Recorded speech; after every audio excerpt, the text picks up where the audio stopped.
Leroy. The Kraft Foods Company, makers of Kraft quality foods, presents Harold Perry as the Great Gildersleeve.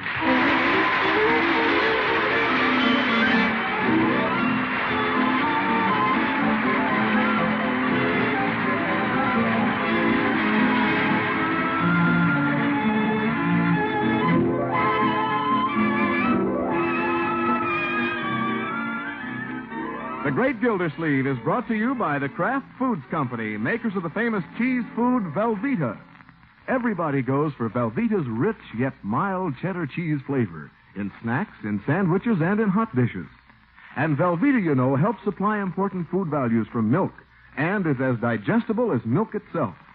That's why smart homemakers keep Velveeta on hand regularly to spread or slice and to melt for grand economical hot dishes. Tomorrow, get Velveeta, the cheese food of Kraft quality.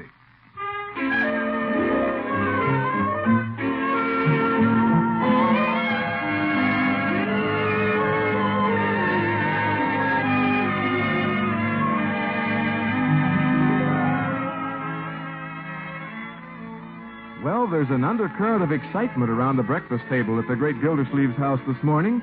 For several weeks, the house next door has been vacant. But this morning, a moving van pulled up and started unloading.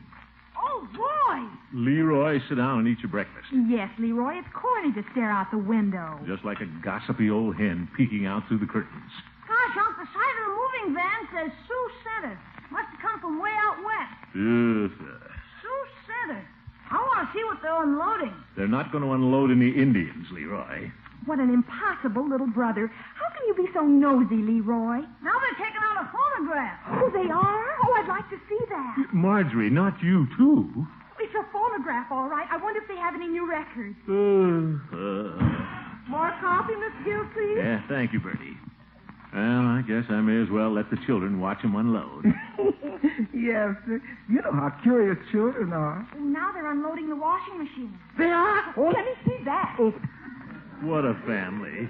Hey, is that a Lulu? It's gorgeous, isn't it? Looks like an all-automatic. That's what every house needs, Mr. Gilsleeve, an all-automatic. Gosh, they haven't got the thing yet. What's that? That's a high boy. Hi. Junior comic. Can't understand why people are so nosy. By George, I'm going to finish my breakfast. Oh, look what they're unloading now, a pool table. Pool table? Let me see that. Make room at the window for Mr. Gilsleeve. Bertie, I'll come to the window, but I won't look. I'm not that curious. Oh, that must be the man who rented the house. Just drove up. Yep, that's the guy. South Dakota license plate. Where you going, Unky? Well, if we're going to have a new neighbor, my dear, the proper thing to do is go over and get acquainted. Okay, I'll go, Unky. No, you won't. I'll go over myself. It's not that I'm curious. It's simply the polite thing to do. Wait, Unky. Huh? What's the matter? You still have your toast in your hand. Toast? Oh, well, I'll take it along. Can't tell. On the way over, I might meet a bird.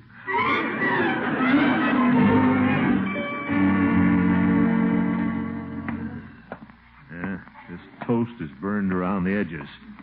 Here, bird. Yeah. Not bad-looking furniture on that truck. Grand piano, too. Must have money. Vacuum cleaner looks old-fashioned now. Bag needs emptying. Say, rubber-tired lawnmower. Plastic hose. You can see they live well. Guess the fellow must be in the house. Door's ajar, but I'd better ring the bell. Doesn't ring. Guess the electricity isn't turned on. I'll just stick my head in the door and say hello. Hello? Oop, hello. You the gas man? Me? No, I'm your next-door neighbor, Throckmorton P. Gildersleeve. Thought I'd come over and say hello. Well, good. Glad to see you. I'm Oliver T.P. Pearson. Glad to meet you, Mr. Pearson. You say it was Oliver T.P.? Yes, T.P. I'm in the clothing business. Oliver Two Pants Pearson.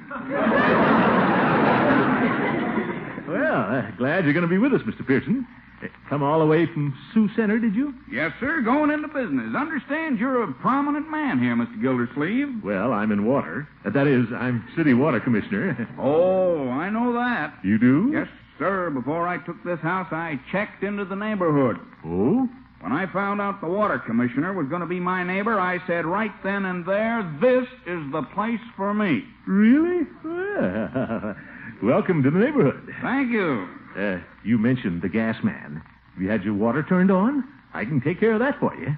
That's very kind of you, Gildersleeve, but I sent in the order yesterday. Well, I'll check on it when I get to my office. We want to be sure. Takes a heap of water to make a house a home. I like you, Gildersleeve. Well, family man, are you, Mr. Pearson? Oh, sure, but the family's still up in Sioux Center. I came on ahead to get things straightened out. Well, if there's anything we can do for you, don't you hesitate to call on us. Anything at all. Thank you, Mr. Gildersleeve. That's nice of you, but I don't believe in imposing on my neighbors. Well, a good neighbor doesn't mind. Feel free to come over at any time. Well, thanks again. You're a real friend. Goodbye. Goodbye, Gildersleeve. Fine fellow, Pearson. Salt of the earth. Hey, Unc. What? Oh, Leroy in the hedge. Any kids in the family, Unc? Are they boys or girls? Any my age? Where'd you find out, Unc? Shh, keep your voice down, Leroy. We have fine, intelligent people next door. Go wash your face and put on a clean shirt. And stay out of Mr. Pearson's hedge.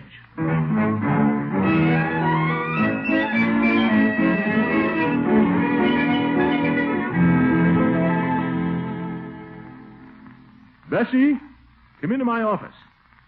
Bessie? Did you call me, Mr. Gildersleeve? Bessie, do you know if Mr. Oliver Pearson's water has been turned on? Mr. Oliver Pearson? Yes, I just talked to him. Doesn't he know? Oh, my goodness. Bessie, he's just moved to town. Oh, yes, sir. Let's see, Pearson. That would be under the P. It was when I went to school. Oh, here it is. Oliver Pearson. Well, good for you, Bessie. Oh, Mr. Gildersleeve, it's a good thing we looked up his card. Why, Bessie? He didn't pay his water bill last month. Bessie, Mr. Pearson wasn't in town last month. Oh, well, that explains why he didn't pay it. You tell Charlie Anderson to drop whatever he's doing, Bessie, and turn on their water immediately. Yes, sir. Oh, that girl. Good morning, Water Department. What? Oh, hello, Judge. Good morning, Judge Hooker. Morning, Gildy. Morning, Bessie. And it is a good morning. Oh, brother. Commissioner, I dropped in to see if you would like to go nutting this afternoon. Nothing? No use letting the other squirrels get 'em. Not today, Judge. I'm getting my new neighbor set up. New neighbor? Yeah, Two Pants Pearson. Just moved in next door to me. And believe me, Summerfield is lucky to get a citizen like him. I'd like to have you come out and meet him, Judge. Oh? Oh, yes, a high-type, intelligent fellow. Has a grand piano. You don't say. Mm-hmm. Come on, Judge. Bessie, we're going out to see how Mr. Pearson is getting along. Yes, sir. Well, if we can't go nutting, we might as well go see the new neighbor. Hi, neighbor. Hi, neighbor. What do you know? An amusing old goat.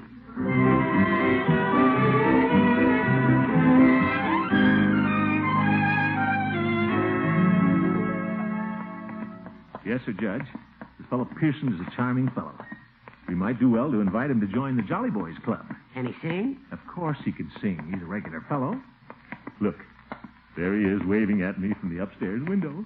He isn't waving at you, Gildy. He's just cleaning the windows. Oh. Well, if he's busy now, we'll go over a little later, huh? Come on in the house, Judge. Thank you, Gildy. Back in the Gildersleeve? Yes, Bertie. Hello, Birdie. Well, good morning, Judge Hooker. We just stopped in for a minute, Bertie. We're going to call on our new neighbor, Mr. Pearson. Yes, sir. He was just over here to call on you, Miss Gildersleeve. Oh? Bought 3 light bulbs. He did? Well, I told him to come over for anything he wanted. Well, that's what he wanted. We didn't have any spare bulbs, but I dug them up for him. Well, good for you, Bertie. One out of the service porch, one out of the hall, and one out of your reading lamp. My reading lamp? That's all right, Gildy. If you want to read, you can go over to his house. Now, Judge, I'm glad he feels free to come over here when he needs something.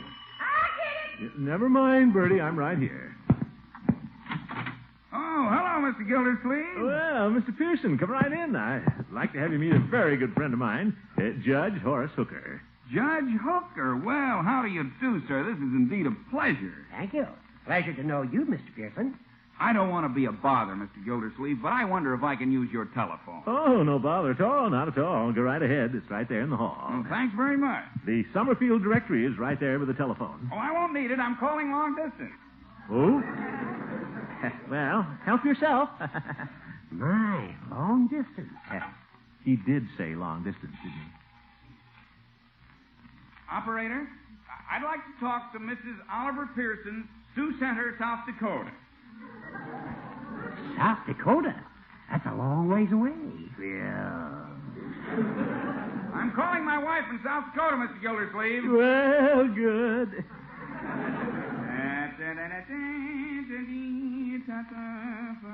You see, Judge, I told you could sing. Hello? Hello, is that you, Fluff? You must be a long ways away. I wanted you to know I made it all right. Yeah, the trip was fine. No problem.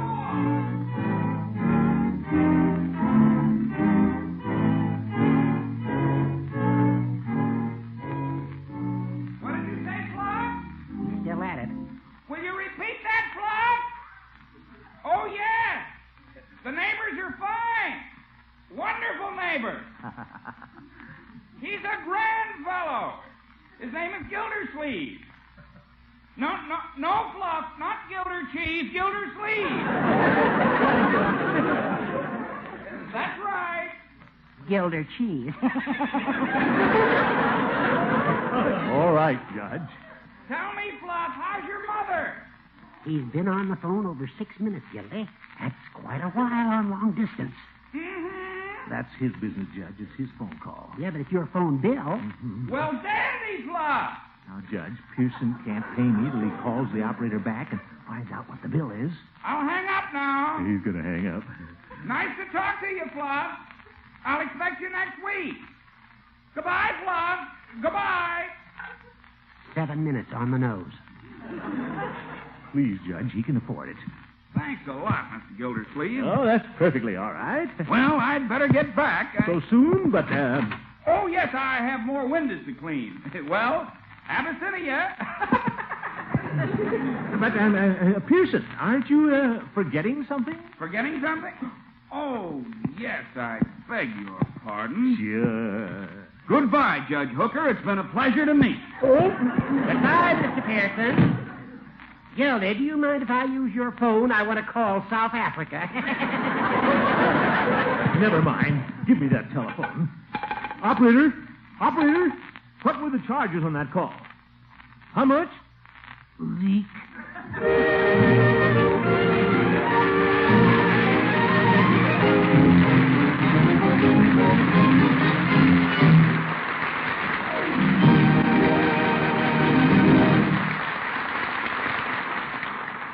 The great Gildersleeve will see Mr. Pearson about that in just a minute. If you're one of the mothers who are trying to solve the problem of what to put in Junior's lunchbox, here's an A-plus solution. Make his lunchbox sandwiches with Kraft's famous cheese food, Velveeta, often. That young man of yours will really go for Velveeta sandwiches. And Velveeta is rich in important food values from milk. For instance, it helps supply Junior with fine protein for strong muscles, minerals that help build sound teeth and bones, vitamins needed for normal growth. Yes, Velveeta helps supply many important food values from milk that youngsters should have. And Velveeta is as digestible as milk itself, so the youngsters can have it as often as they want. And they'll want Velveeta sandwiches often, because this cheese food is so good eating, with a grand, rich-tasting, yet mild cheddar cheese flavor they especially like. So, Mom, spread or slice the golden Velveeta thick for those box lunches, or for the quick meals you fix for the children at home. And remember, when you buy, it's smart to get that Velveeta in the 2-pound loaf, so you'll have plenty on hand for after-school snacks and hot main dishes, too. Just be sure you get genuine Velveeta. It's the cheese food of Kraft quality.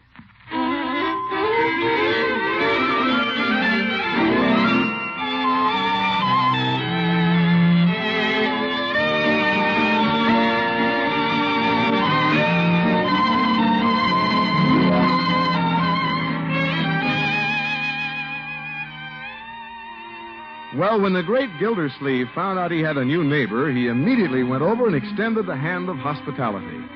Now he suspects the hand was bitten. Anyway, he's on his way over to collect for a long-distance call. I don't mind him borrowing the light bulbs. They only cost a few pennies. It won't hurt to tactfully remind him that his call to South Dakota cost $7.80. Well, hello, neighbor. Hello. Come in. We're seeing a lot of each other today, aren't we? Well, yeah. Yes, you might say we're beating a path to each other's door. Hey, by the way, do you have any mouse traps over there? Mouse traps? Well, there may be a few in the garage you can borrow. Must have been nice to talk to your wife way up in South Dakota. Say, that reminds me. Yeah?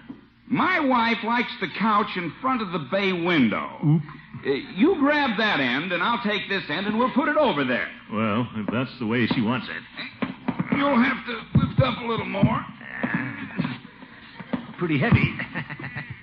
Must be full of rocks. Good work, Gildersleeve. Did you get this couch in Sioux Center? Oh, sure. Long way to Sioux Center. But on the other hand, it's as close as my telephone. That's awfully kind of you, Gildersleeve. I'll probably take you up on it from time to time. Yes, but I'm being quite sincere in saying this, Gildersleeve. I hope we'll be neighbors for a good many years. Just live here and grow old together. He's giving me a head start.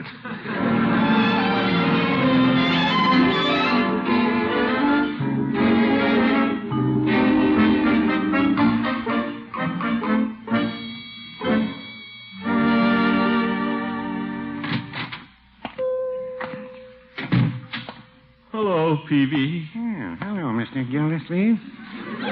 What can I do for you this afternoon?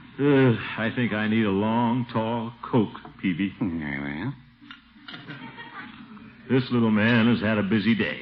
That's so? Yeah, I've got a new neighbor, Peavy. So I hear.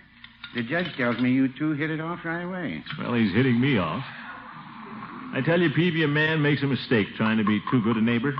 Feel that you've been getting in his way, do you? Getting in his way? Peavy, what would you say to a man who called long distance on your telephone and then just walked out? I wouldn't say anything. What? Why should I? This is a payphone. No, Peavy. This was on my own telephone at home. He ran up a bill over $7 talking to his wife in South Dakota. Well, when a man's talking to his wife, you know how it is. No, I guess you wouldn't either. You just can't dent him, Peavy. I went over to remind him about the phone call, and first thing I knew, he had me moving his furniture. My. His name's Pearson. Two Pants Pearson.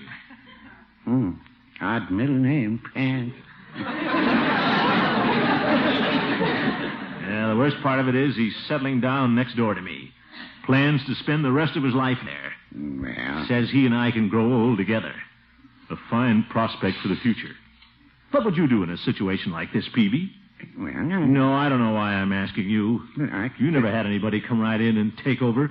You never had anybody monopolize the conversation. Well, Never let you get a word in edgewise. Well, no, I wouldn't say that. Well, I can't insult the fellow, Peavy. I don't know what to do with him. Well, it's hard to tell much about a man when you've only known him one day. He might surprise you. He's surprised me already. And one has to be careful about coming to hasty conclusions. Well, maybe you're right, Peavy. Pearson's pretty upset, moving and all. I suppose I should give him a fair chance. I would think so. By George, I was hasty in judging Pearson.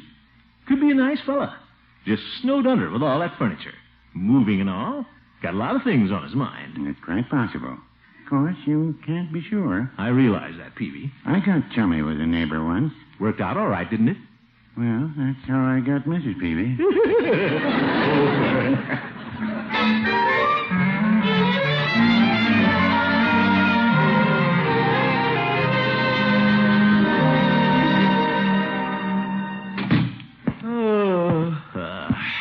What a day. Bertie! Yes, excuse me? I'm starved. What are you going to have for dinner? Well, we're going to have lamb chop Good. with boiled potatoes, gravy, and Brussels sprouts. Sounds wonderful, Bertie. Yes, sir. Guess I'll go read the paper till it's ready. Hi, Unc. Hello, Leroy. Hey, Hey, was it okay to let your pal next door borrow the axe? Sure, good old Pearson. Is it okay if he broke the handle? Sure, good... What? I forgot to tell you, Mr. Gillsleeve, I let the man next door take the dishpan. All right, Bertie. That's his ring. He's getting pretty frisky. You want to turn out the lights and pretend we're not home, Unc? No, Leroy, I'll answer the door. Well, hi, neighbor. Neighbor. Hello, Mr. Pearson. What can we do for you this time? I wonder if I might borrow a couple of your pots. Pots? I'm going to do a little cooking, and I haven't had time to unpack the kitchen things. Oh, well, you go out and talk to Bertie. She's custodian of the pots and pans. Thank you. I'll talk to good old Bertie.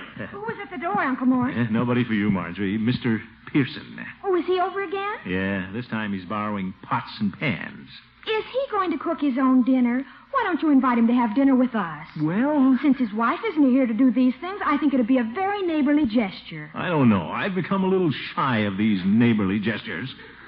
But I guess I should. Well, Bertie gave me everything I need. Mr. Pearson, why cart all our pans over to your house? Why not stay and have dinner with us? Oh, I wouldn't think of imposing on you folks. Well, we'd be glad to have you, Mr. Pearson. Thank you very much, but I don't want to be a nuisance. Oh, no. Will you open the door for me, Gildersleeve? Yeah, certainly. Thank you. Thanks for everything. That's all right. Hope he remembers where he got those pots and pans. Now, Uncle, you told him to come over for anything he wanted. Yeah, I guess I did. Well, there he is again. So soon? Yes, Mr. Pearson. Hello again, Mr. Gildersleeve. Hello. Was awfully silly of me to take those pots and pans. Huh? I got outside the door, then I remembered my gas hasn't been turned on. Oh, it hasn't? Well, in that case, you better have dinner with us. Oh, no, I wouldn't think of imposing. But I wonder if good old Bertie had let me use one of her back burners. Yes, but you know the way to the kitchen.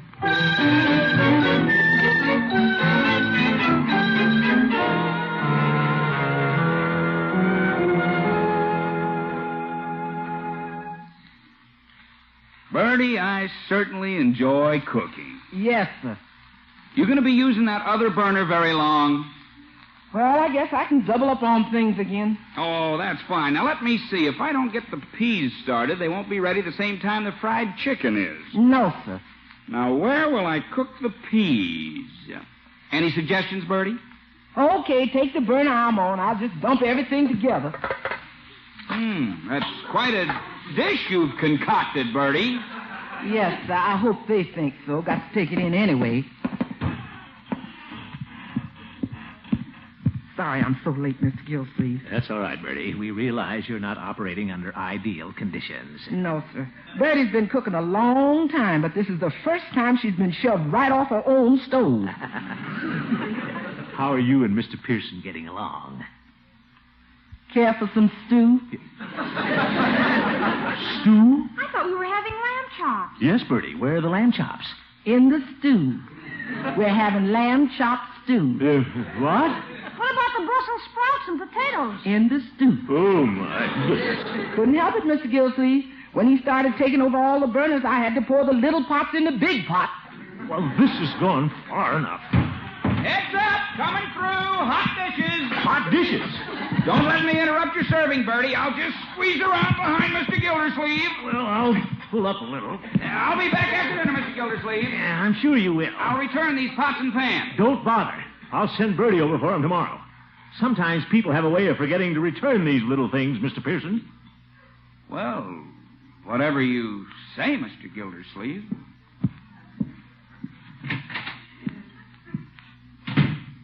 Unky, I think you hurt his feelings. Well, look what he did to my dinner.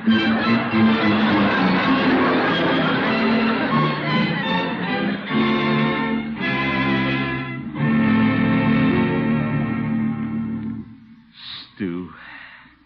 9 o'clock. I guess Pearson isn't going to return our pans. Well, you told him not to come back, Unky. No, I didn't. All I You said... practically invited him out of the house. Wouldn't surprise me if he never speaks to you again. Well, I didn't mean to offend him. Too bad, Unc. He's kind of a nice guy. What a day. Guess I'll go up to bed. Good night, infants. Good night, Unky. So long, Unc. Leroy, you better be getting to bed, too. Okay. Yeah, maybe I was too hard on Pearson. He was such a big nuisance. Still, he's a stranger in the town. Doesn't know anybody. We're the only ones he could come to. He's borrowed nearly everything we've got in the place. But he does it in such a nice way. You can't dislike him too much. Marjorie's right. I offended him. Poor old twopence. Probably sitting over there in that cold, empty house wearing both pairs.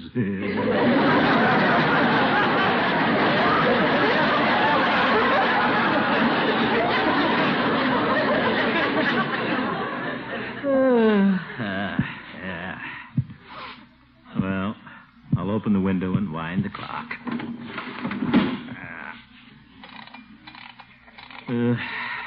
I'll set the alarm for 8 o'clock. Sleep as long as I can. Hello there, neighbor.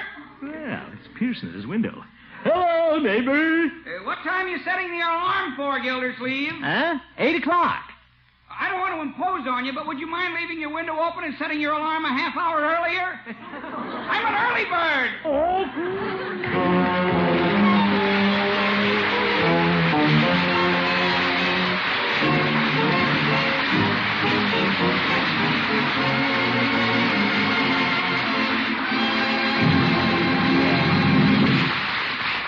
We'll hear from the great Gildersleeve again very shortly. This week in Chicago, the 28th National 4-H Club Congress is in session. 1,500 boys and girls selected for their outstanding 4-H club work are gathering together to make new plans for the future and to take stock of past accomplishments. Accomplishments that have really been great. And in recognition of their splendid performance in the National Dairy Production Contest sponsored by the Kraft Foods Company, 10 of these young people were guests of honor at a dinner last night attended by leaders of the dairy industry. Mr. J.L. Kraft, chairman of the board of the Kraft Foods Company, awarded 6 of these ambitious youngsters a college scholarship, an opportunity for each one to build his knowledge and to contribute even more toward sound dairy development in America. This nation can be truly proud of the nearly 2 million 4-H club boys and girls and their leaders who are putting the words of their theme into action and devoting themselves to better living for a better world.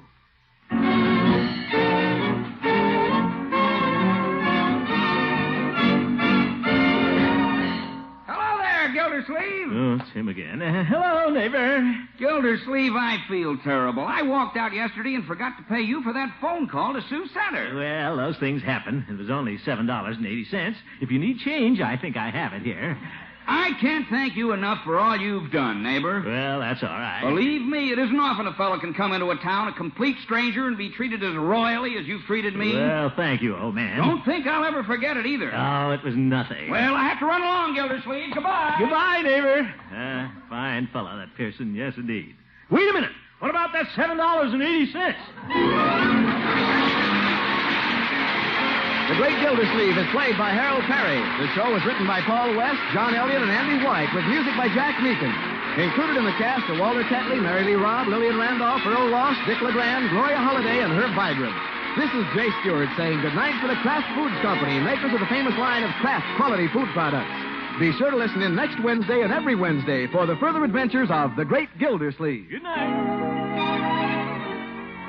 Ladies, Pabstet, the delicious cheddar cheese food, is offering you a knife of 100 uses, the Super Slicer. It pares faster, slices cleaner, removes olives and cherries from bottles in a jiffy. It's the handiest kitchen knife in years.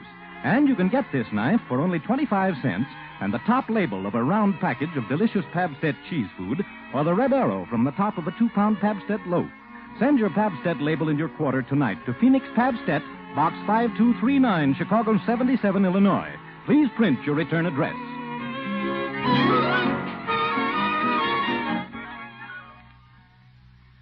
Break the Bank, radio's biggest money-paying show, is next on NBC.